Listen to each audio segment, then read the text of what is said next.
And here's Steve Sable chronicling Emmitt's great career. Dallas drafted Emmitt Smith. He stepped right from the podium into the starting lineup. As a rookie, he ran for 937 yards. His next sub-1,000-yard rushing season wouldn't happen for another 11 years. Smith was a north-south runner. Once he got going, he was difficult to stop.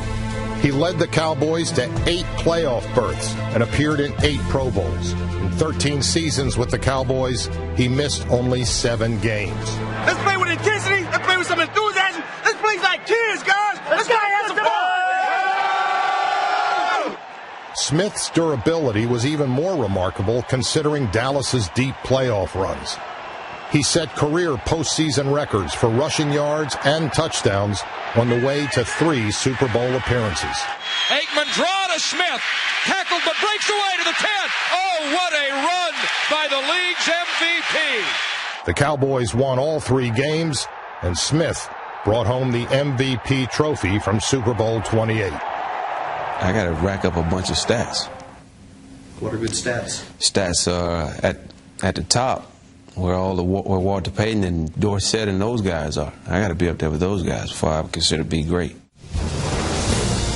Smith set the career record for regular season rushing touchdowns, and in 2002, he broke Walter Payton's mark for career rushing yards. That should do it. Move over, sweetness. Make a place for Emmett. He already wears the all-time rushing crown and 3 Super Bowl rings. A Hall of Fame jacket will complete Emmitt Smith's wardrobe. He is the most prolific rusher of all time, and come August, no offense to you, Jerry, he will be the first member of the Pro Football Hall of Fame to have won Dancing with the Stars. Come on up here, Emmitt Smith. Uh-oh. I should tackle you for that. I should. Emmitt Smith, everybody. Thank you, bro.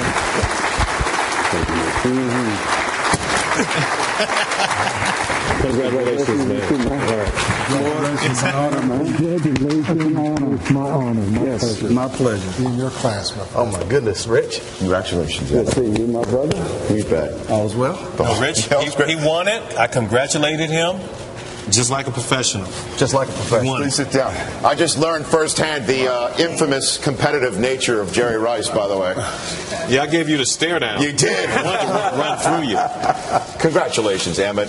Congratulations. You got your triplet right here. Fellow triplet, Michael Irvin, and Troy Aikman's already in. Completes the triplets. What are your thoughts on this momentous day? This moment is so real.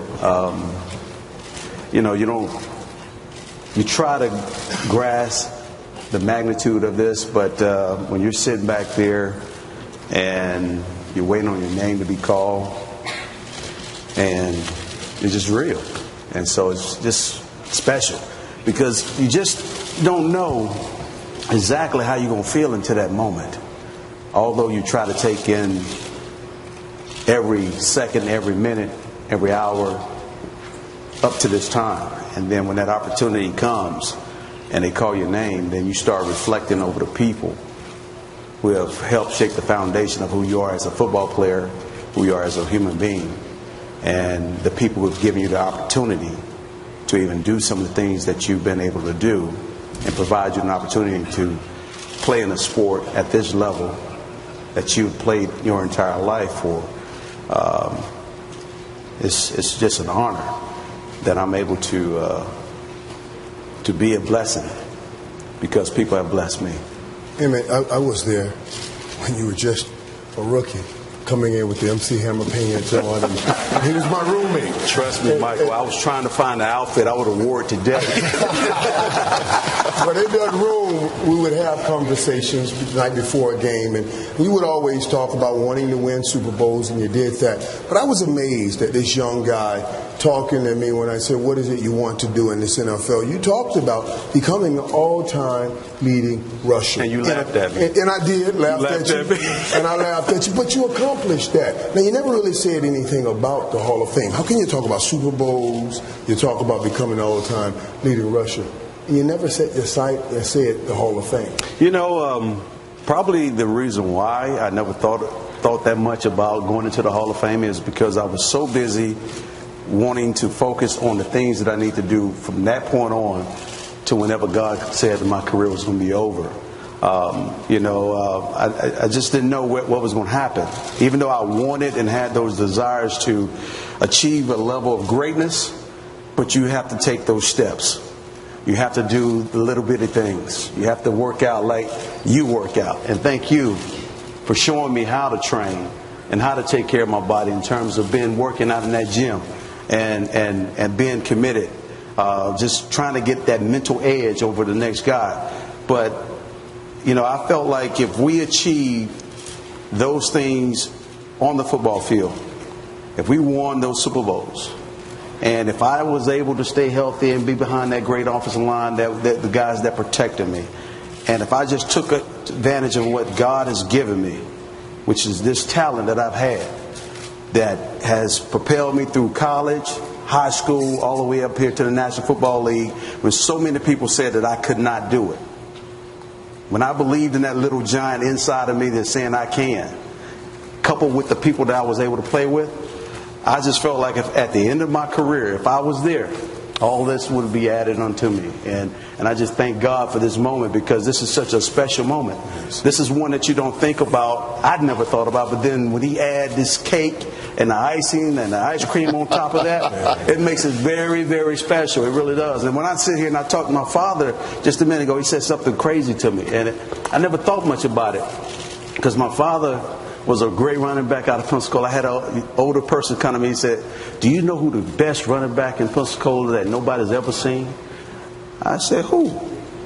He said, "And listen, I play in the National Football League. I have accomplished quite a bit at this time." And I thought he was talking about me.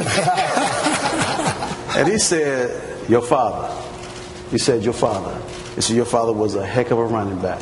And so we're sitting backstage, and my father says to me, he said, "Son," he said, "I'm proud of you." He said,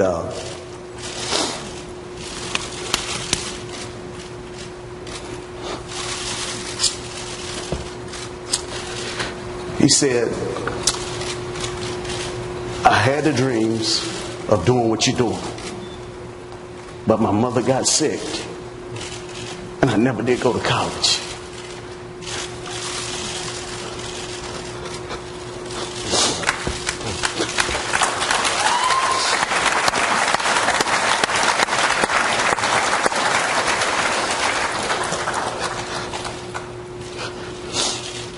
He said, "You're living my dream. You're living my dream." And all I could think about at that time is that I'm living your dream, I'm fulfilling my dream, and I'm fulfilling God's purpose for me.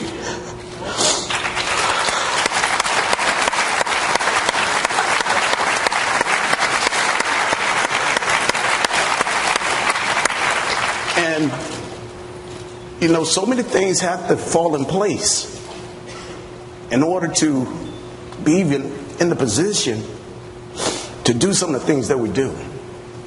And, Cowboys was 1-15 the year before I got there. Who would have thought? Yeah. In 4 years, would have turned that thing around and end up winning 2 Super Bowls back to back and so forth. And no one really gave Jimmy or Jerry a chance to turn that thing around so quickly. And to have been able to come in and just to do my small part is really what we all strive for anyway, just to be a part of something great. And to be the person that Michael turned to, or Troy turned to, or Nate and the whole offensive line, and Darryl Johnston, God bless him, because he sacrificed so much in terms of leading me up through the running lanes and taking on some guys twice his size for my little bit of behind. It's just crazy, because this is a moment that's embraced by so many people, and just so many people we thank.